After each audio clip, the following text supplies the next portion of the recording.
The base set Charizard card has been coveted by Pokemon TCG fans ever since its release in the late 90s. It was a card that many trainers dreamed of owning, and some were lucky enough to pull it from booster packs. We know that it was a rare and sought after card from the very beginning, but was it ever actually good in the game? To answer that question, we need to look at the context of the time when base set was released. The Pokemon TCG was still relatively new, and there were fewer cards available than there are today. Base set released in Japan on October 20th, 1996, with the next expansion set Jungle releasing on March 5th, 1997. Trading card games in general were fairly new and underexplored, so the seriousness of deck building and player skill varied dramatically during the advent of the game. Between base set and the Japanese expansion Jungle, there were exactly 150 cards available. As the original Pokemon theme song said, 100 or 50 or more to see, the card game coincidentally followed suit, as there were a few promo cards scattered into the Japanese base set through Jungle format, including Super Energy Retrieval, Mewtwo, and Mew. The first ever official Pokemon card tournament was held in Japan the weekend of June 14th through 15th, 1997. There were multiple tournaments within this weekend, making up the first official Pokemon TCG event. With no previous tournament results, and the internet being vastly different than it is today, players had very few resources available for deck building and metagaming. Thanks to Pokemon.com, we can look at several deck lists and results from this weekend. We see a winning deck list using several strong basic Pokemon like Scyther, Electabuzz, and Lickitung, all cards that we now know to be some of the best from this format. The next winning list lacks a cohesive strategy and uses several different evolution lines such as Nidoking, Raichu, Dragonair, and Dugtrio, none of which hold much competitive value in this format looking back. Tatsuro Ichikai's winning list has more consistent evolution lines, combining Alakazam's useful ability with Kangaskhan's drawing, high damage potential, and high HP. The last of the four winning deck lists is the closest any of these came to featuring one of the Kanto starters.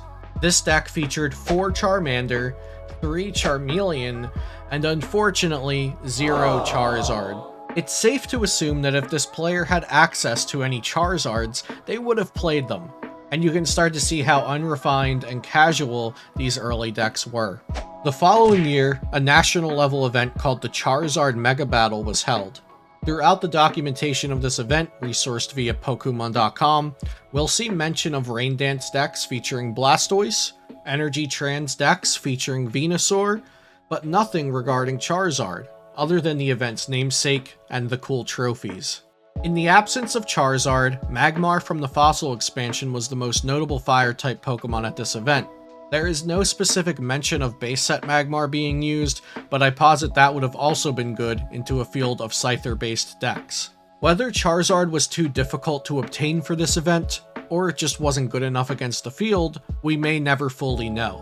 1 year later, base set and the Jungle set both debuted in the States. 3-time world champion Jason Klasinski's blog is a great resource for the decks from these earlier formats. Blastoise is included for its iconic role in Rain Dance, a water deck which is capable of flooding the board with energy cards. Venusaur played a staple role in its own grass-focused deck, utilizing its Energy Trans Pokepower to switch between different attacking Pokemon and heal with Pokemon Center while avoiding losing energy cards. As for base set Charizard, you could scroll through dozens and dozens of deck archetypes between base set to Neo Genesis, and you won't find any mention of the card on this blog.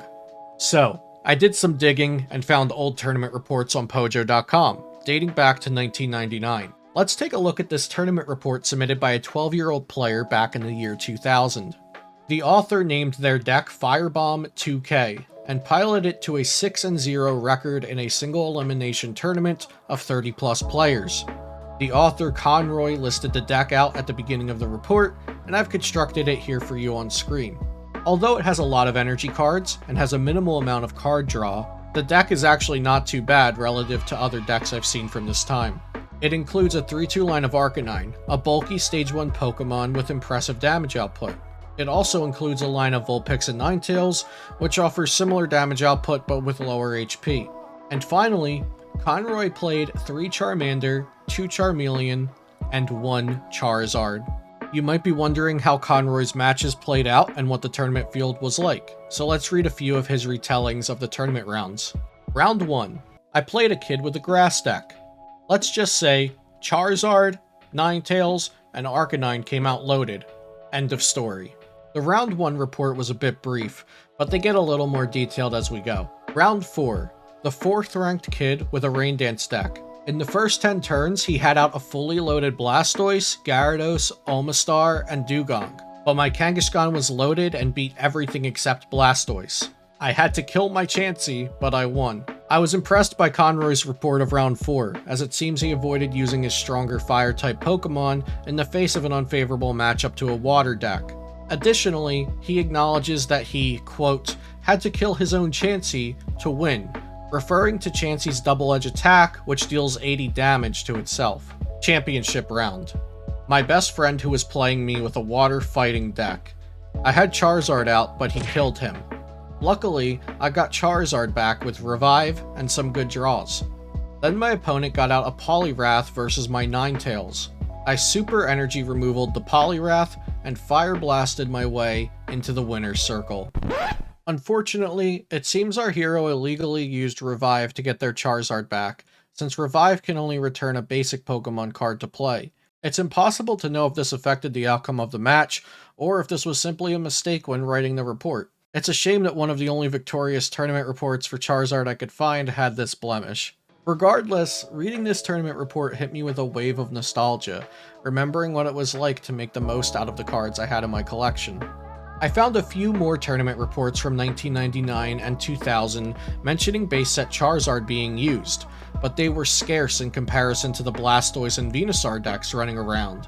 As for fire Pokemon in general, base set Magmar, Fossil Magmar, base set Arcanine, and even Dark Charizard seem to be showing up in these reports more often than the original base set Charizard. So, was base set Charizard actually good in the Pokemon trading card game? My research shows that in the early days of the game, any large Pokemon that could survive a few hits and take a few knockouts could sometimes be all you need. As decks became more consistent and strategies were fleshed out, some cards were naturally more successful than others. The creator of Firebomb 2K had a hot run with Charizard at his local event, and I'm sure he wasn't the only one to find local level success with this card. But once metagames began forming, it was clear that Charizard was overshadowed by the other Kanto starters and easier to use fire Pokemon like Magmar and Arcanine. So no, Charizard was not good in the Pokemon trading card game, but that doesn't erase the legacy it has left as the holy grail of Pokemon TCG cards for collectors and players alike. If you enjoyed today's history of base set Charizard, check out this playlist of similar videos on my channel. Thanks for watching, and I'll see you next time here on Celio's Network.